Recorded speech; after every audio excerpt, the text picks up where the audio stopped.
Hi, I'm Ziba Esmaeilian and Maysam Ghaffari from Zimarty Wearable Architecture, and you are watching Student Perspective.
Hi, my name is Katie, and this is a Student's Perspective. Today we are speaking with Ziba and Maysam, founder of Zimarty and Wearable Architecture.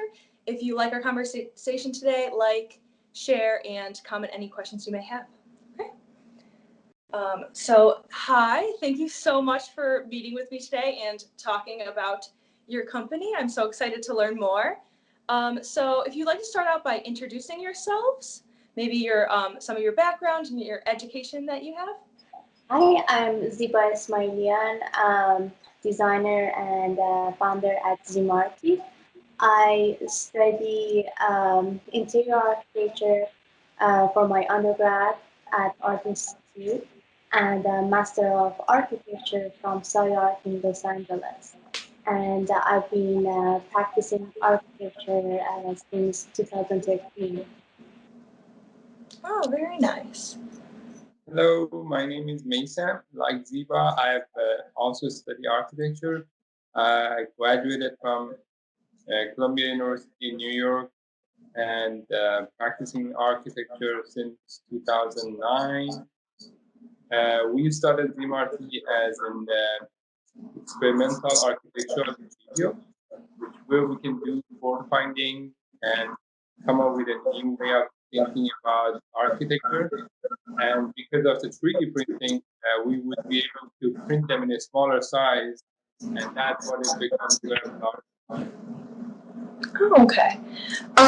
So I would like to learn a little bit more about how Zimarty got started. I know you guys met at school. Was it ever was it earlier on in school that you guys had an idea that you maybe wanted to start something, or was it until after college that you guys thought of the idea to start this experimental studio? It was after the college. Okay. It was after the college that we've been experimenting with form finding and we've been uh, making a design in a smaller scale, and we came up with this idea of making practice. So basically, Zimarty started, or the idea of 3D printing at the time was quite luxury at the school. Like back in 2005, 2006, or 2007, there was none. I mean, I don't think there was anybody 3D printing anything, but by 2008, 2009, people started using 3D printing, but because of the material was so expensive, we had to print them in a smaller size, and she starts looking at them as a jewelry.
So when she basically when she was using these small scale building model as a jewelry, like so many people like them and they asking where they can buy them. And after graduation, that's where we thought could be a cool idea to start a business by printing these small scale building sites. Oh, okay. Because I read on your website that like you see the human body as more of a context instead of like a scaling figure, which I thought was really interesting. Um, in each design, is there like a process you go through to figure out like how do you make your incredible designs? Basically, the design started with the sketches, and the sketches eventually turned to a 3D model, which we print the first series at home so many times, go through different variation, and I try them out myself. And then we outsource our 3D print for the final stage, which is mostly printing in metal, and even that to get the right thickness, the density, we tried sometimes for maybe 3 or 4 times back and forth to get the right density and achieve. Very nice. Okay, I know the pandemic has been like a big thing on all of our lives, but it definitely influenced yours with creating that really cool Z mask, I believe it's called. Yeah. What was your like process with that and like definitely went viral because I remember when it first came out in the pandemic and everyone in my school was posting about it. So I just want to hear like maybe how the pandemic changed things for you guys, like how you work and everything. Obviously, like products were made, but I just kind of want to hear about that mask and how the pandemic influenced you guys now. Yeah, ZMAC was like when pandemic news break out. We were in a design show in New York at the time for our jewelry, and it become serious because we heard the news that first COVID death was announced in uh, in California. So basically, since then we were like first like everybody else, like we just trying to find a mask basically and cover up and avoiding other people's and these sort of crisis which everybody went through. But after a couple of months, first thing we start to think about like how we can help. So we started designing these face shields, so we can donate them to frontliner. And then a month after that, we were thinking, okay, we for now the business is not going to go anywhere. We're not going to go attending any show. Let's come up with a mask idea. And one main reason behind the mask was shape and form that we have a lot of experiments by folding paper and structure in architecture. And one of our designs, every time we go to any show, we carry on with ourselves this foldable structure where we can build our goods. For example, from London to New York, carrying the entire goods with ourselves, we carry on and unfold them and become some sort of an art. That's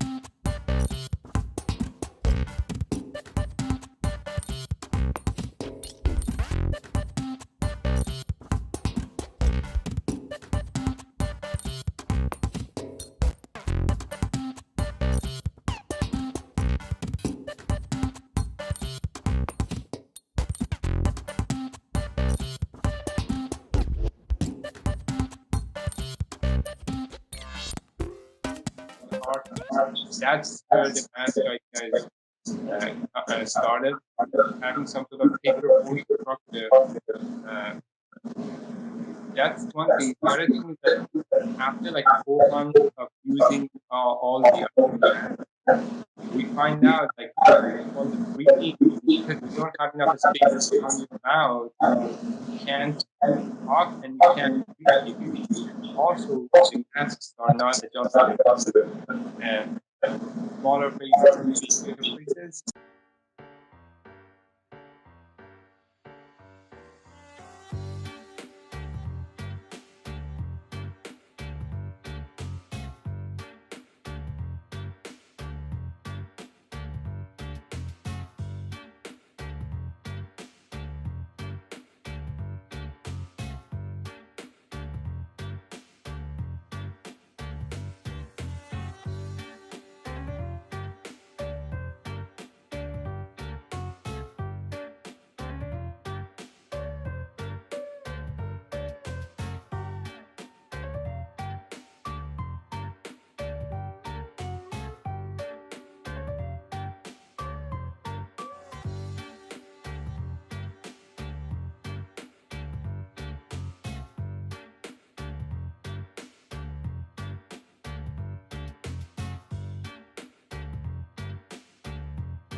And that origami structure created that space, which first of all, the structure can breathe much easier. Plus, the origami structure can be smaller or larger based on the person who is using it. I also read that the mask is made out of like a sustainable. Is it like a paper, like a biodegradable paper? How did you guys choose like that material for the mask? Totally by accident. Really? It's like we were, first of all, we were not thinking about it. This would be a product, because we were just experimenting with the form, and we're using paper and little paper, and we thought, okay, this is going to be some sort of like a design study and just experiment and nothing more than that. And then when I was Googling stuff to see what is that, I just Googled washable paper, and I found out these materials, I could buy them from Yuan, like the store next to us. And I went and I bought them, and I found out this is like a biodegradable sort of material, which they mainly using it for the jeans.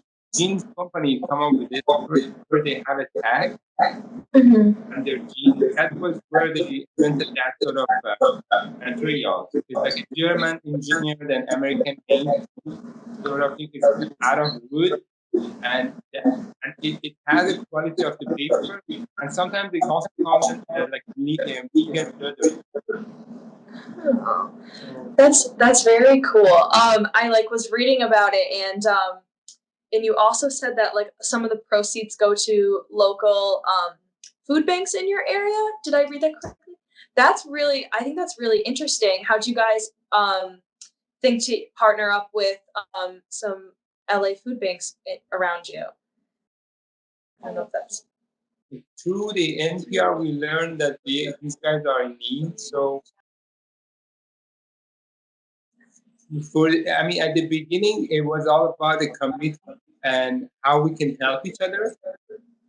So for the first couple of hundred masks, we were just donating a percentage of each mask to the LA Food Bank, because we were like listening to the news and we heard that they are. That's where we started, but gradually, these sort of like masks. First of all, it becomes like there are so many other masks out there. We right now like there's so many different styles, and then we were trying to just keep our mask the way it is, and whoever wants them, we just try to donate the percentage to the NHS Bank. But we know the mask type of mask we are producing is can't use in healthcare situation, so we would not be able to have mask. So that's why we just give them percentage of the money for the food bank. Oh, I think that's really awesome. Like being able to help out the community, especially in like this such a hard time. But the mask itself is like super unique and definitely not like anything I've ever seen. I think your experimenting is so interesting. Do you guys have like a favorite experiment that you have done at Zimarty or even with wearable architecture? Do you have like a favorite project that comes to mind? Mm, all of them.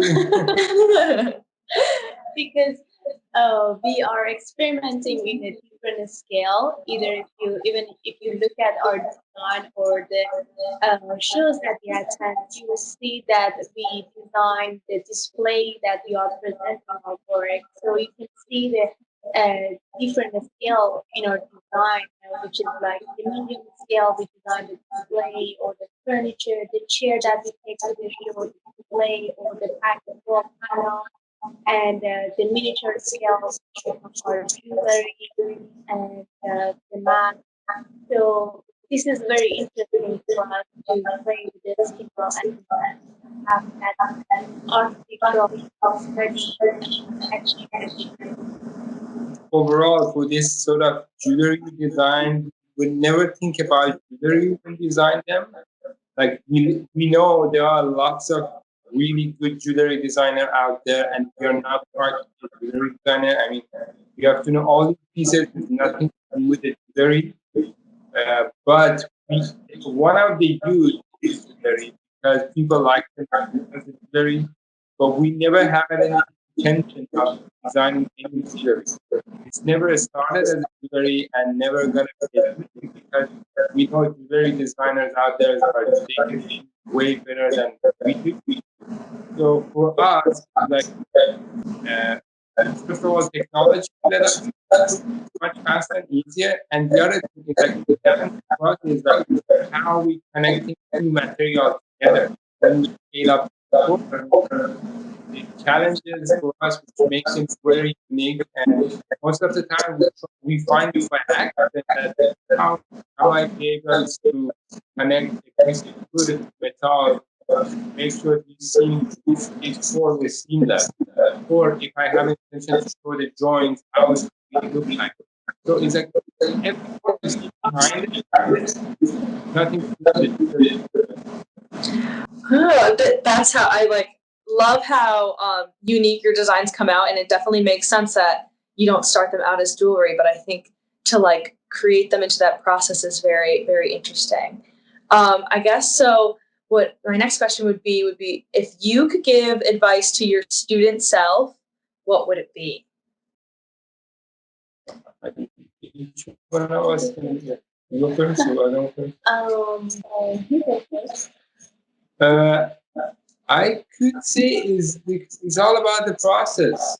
It's like at the beginning, like when I was a student, I was always thinking about my end game. It have to be like amazing, nice, and I sacrifice a lot of process. But right now, I regret that because it's literally is it can be anything. It doesn't really matter for me at this point. I think the idea it's worthless. It's all about how many paths you get to the point B. The more paths you get, the better it is. Because it's all about like how to find a new path. It's not about like how fast you get to that point. That's what I kind of like when I was back in school. I didn't do that quite well. But right now, I wish I had those time to experiment more because every single experiment you do adding a new tools which you know how to do that yourself. So the more experiment you do, whether fail or success, you have your hand full of new tools that you just own them by yourself. Nobody else have done that. Yeah, I think. Oh, sorry. Don't worry.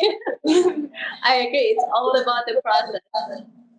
Yeah, I think that's very important because, especially in school, even for me, like you're always, like you said, you're always looking for the end product, but you kind of get lost in the process, like you're saying, like you're just like always thinking about the next step.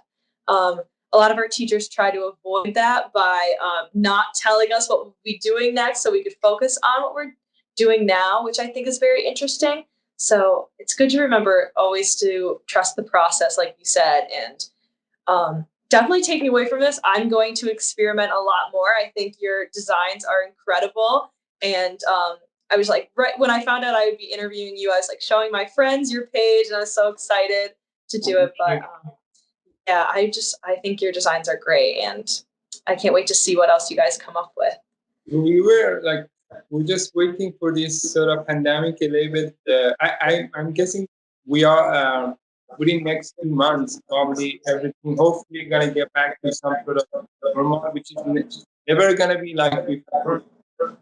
But yeah, we will try to be in touch with other people to make sure like we could also participate in the video and go back to some sort of normal. Yeah, I think we're all like hoping to get back to normal soon. At least we're going to classes now. We used to just be all online, which used to be very hard, but yeah, I'm just hoping for some normalcy. I mean, like you said, like it's never going to be normal again, but at least we'll have some cool masks to show off for a couple of years at least. So, I mean, the only thing I like about the mask is like we have to make sure people understand is like uh, it's like okay, mask could like so many people talk about mask for the protection against like COVID and stuff like that.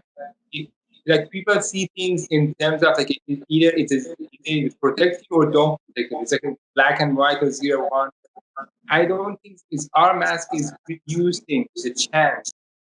It's nothing to like because we are experimenting with this before. So it's like you always have to make sure to understand like all the other protocol you have to follow. You have to follow distancing, washing your hands, don't touching your hands. And mask will be at extra level. It's not like if you have a mask now you do whatever. It's like because you have a mask, it's not.